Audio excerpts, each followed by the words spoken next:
చాలా మంది కదిలం పడుతున్నారు. పొగరికి వేశారు.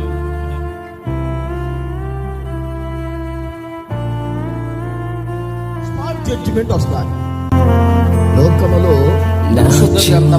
హృదయముతో నా గొప్ప దేవునిని ఆరాధించెదను.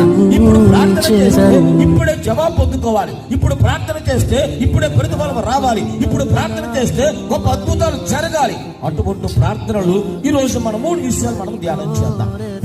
వెంటనే మన ప్రార్థన ద్వారా ప్రతిఫలం పొందుకోవాలి. హృదయముతో నా గొప్ప దేవునిని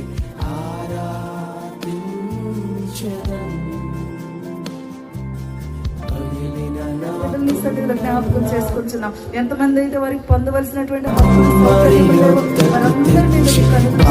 చేయమని కోరదన్.